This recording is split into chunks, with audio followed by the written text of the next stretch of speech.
August 19th, 2020. It was a blistering summer afternoon in Jackson County, Arkansas. Temperatures hovered above 90 degrees. For Sydney Sutherland, a vibrant 25-year-old nurse, it was a normal day. But by nightfall, she was missing. Sydney had just gotten home from running errands. She was active, healthy, and loved staying fit. Around 2:30 p.m., she did what she always did, went for a run along County Road 41, a familiar stretch of gravel near her home outside Newport. To understand this tragedy, we must first understand the woman behind the headlines. Sydney Sutherland was born on September 18, 1994. Raised in a tight-knit Arkansas farming community, she was known for her bright smile and infectious energy. But behind the sunshine and simplicity of rural life, something dark was lurking. Sydney was last seen around 2:30 p.m. by her boyfriend, Alex Nicholson. He had dropped her off at her home after a trip to the post office and bank. She changed into workout gear and texted him a casual "love you" message. She then left her house alone, likely without her wallet, just her phone and Apple Watch. By 2:36 p.m. her devices stopped moving, dead still, but no one noticed yet. By 5:30 p.m., her mother, Maggie, grew concerned. Sydney never missed dinner. By 6 p.m., family members began calling her phone, no answer. By 7:30 p.m., the police were called. 911 call was made by Maggie. She went for a run and she hasn't come back. She always comes back. I'm scared something happened. Dispatcher. What's her name, ma'am? Maggie. Authorities jumped into action. By 9 p.m., search crews were out with flashlights. They used ATVs, search dogs, and helicopters. But Sydney had vanished, leaving no trace behind. The Jackson County Sheriff's Office called in backup. State troopers, the FBI, and even locals joined the manhunt. But time was slipping away, according to Sheriff David Lucas's interview. We had no sign of a struggle, no torn clothing, no phone. No blood, nothing. It was like she disappeared into thin air. As the hours passed, police began compiling a list of possible persons of interest. They looked into Sydney's boyfriend, any recent conflicts, but nothing stood out. Then someone whispered a name. Quake Llewellyn. He was known in the community, part of a respected farming family. Quiet, kept to himself, and he was on the same road that day. Quake was always odd, but no one thought he was dangerous, just strange. The breakthrough came from technology. Investigators pulled geolocation data from Sydney's phone and smartwatch. The data showed movement that abruptly stopped near a soybean field. They also looked at area farm equipment tracking. That's when they discovered something alarming. Quake Llewellyn's tractor had been in that exact location at the exact same time. Sydney's father, Dion, remained strong, driving search vehicles, organizing volunteers, refusing to rest. The entire town of Tuckerman, Arkansas joined in. People brought water, food, fuel, prayers, but still no Sydney. No answers. What happened to Sydney Sutherland that hot August day? Was this a random act of violence? Or something premeditated? Let's dive deep into more details. Sydney had just returned from a short trip with her boyfriend Alex to the Gulf Coast. She was glowing tan, smiling, energized. Back home in Grubbs, Arkansas's population just over 300, Sydney settled back into her daily life, working as a nurse at a nearby clinic and keeping up with her fitness routine. She loved to run. Same route, same road, every time. Around 2:30 p.m., Sydney left her home on Highway 18. Her running route stretched along Jackson County Road 41, a flat, rural expanse bordered by soybean fields and gravel shoulders. She didn't bring her car. She didn't expect danger. Just a familiar run under a bright Arkansas sky. At 2:33 p.m., Sydney's phone recorded movement along County Road 41. Her Apple Watch showed she was jogging at a steady pace. Then suddenly the data stopped. No texts, no calls, no more steps recorded. Her digital presence vanished. By 5 p.m., alarm bells were going off. Her mom couldn't reach her. Her boyfriend hadn't heard back. By nightfall, the community was in motion. In a county with a population of less than 18,000, over 500 people showed up. The search wasn't just organized, it was relentless. Neighbors combed soybean fields, creek beds, and old barns. Drones scanned from above. Jackson County Sheriff David Lucas received the call. Volunteers flooded in. The fire department, police, and community members moved like clockwork, hoping to find a shoe, a footprint, anything. Four-wheelers combed ditches. Helicopters scanned the cotton fields. But there was no sign of Sydney. As emotional as the community effort was, law enforcement knew that in modern investigations, emotion only takes you so far. In a town like Grubbs, everybody knew Sydney. She was the girl next door, the small-town success story. The fear was immediate, and it was personal. Sydney never strayed far from routine. She always messaged her mom before and after runs.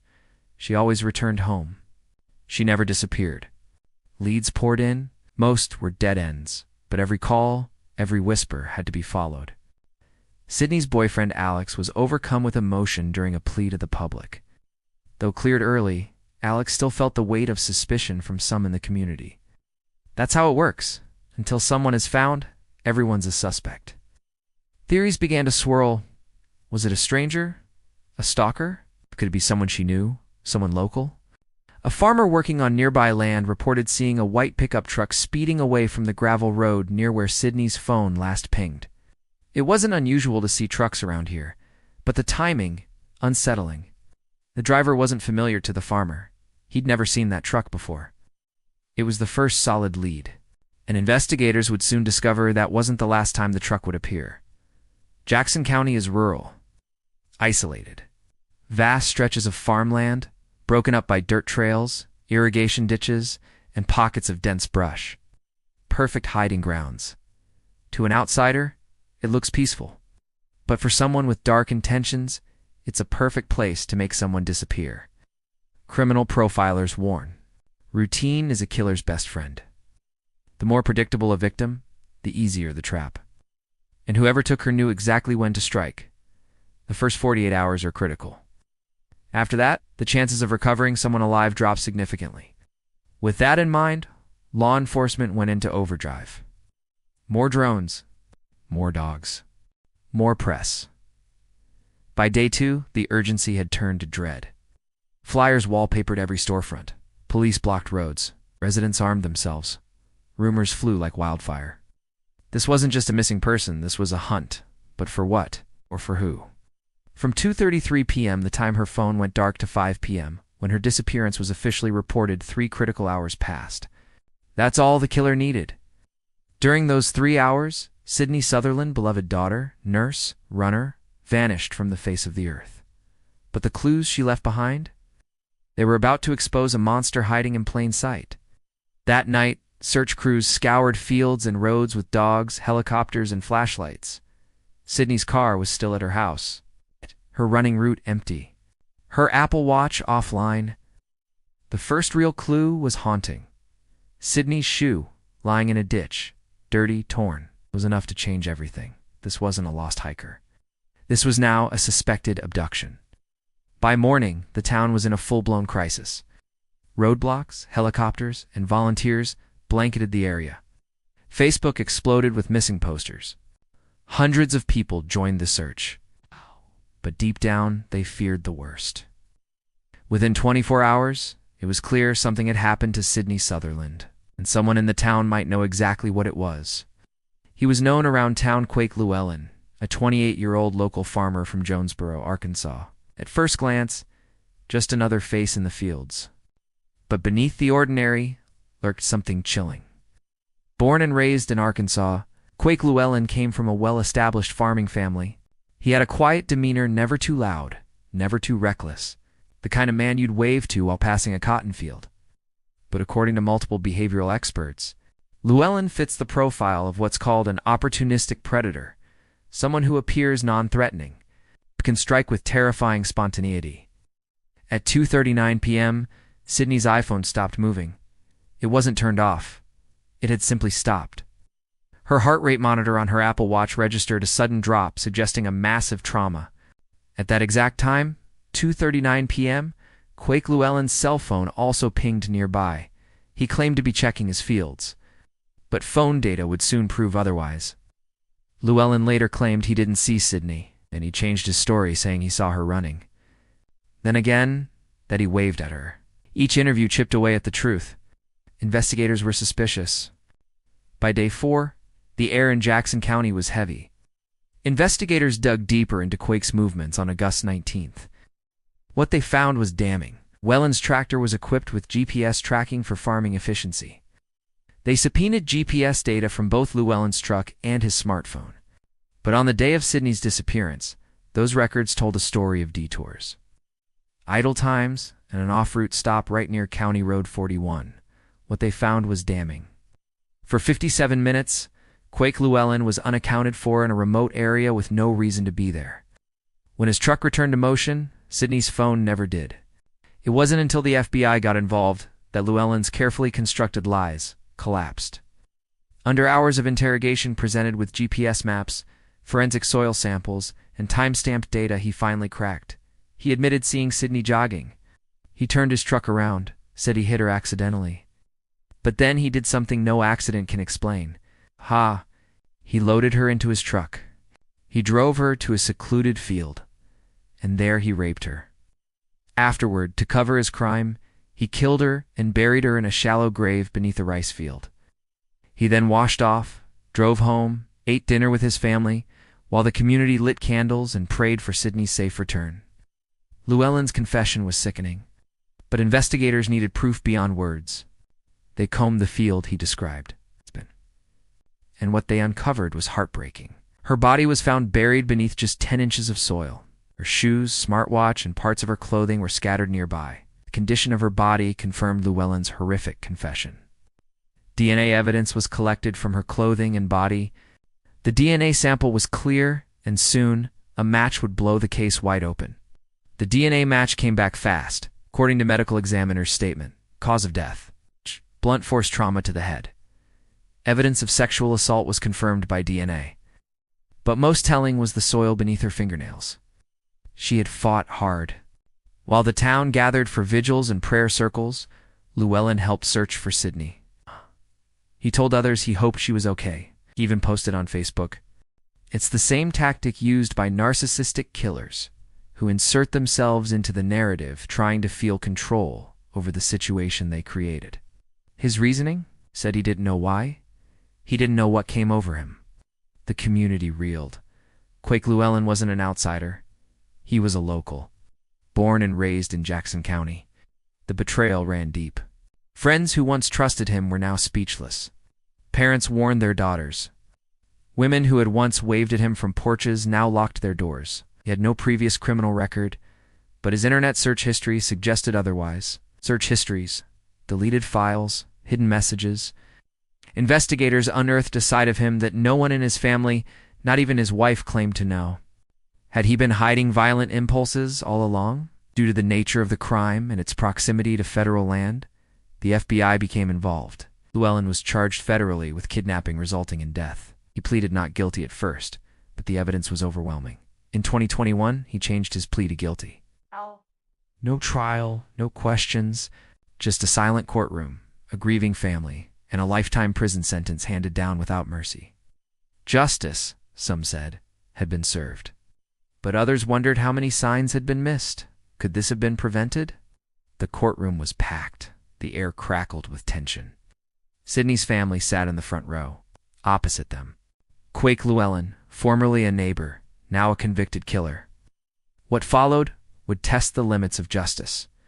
Llewellyn faced multiple charges: kidnapping resulting in death, first-degree murder, and aggravated sexual assault. Authorities believed this legislation would ensure he never saw the outside again.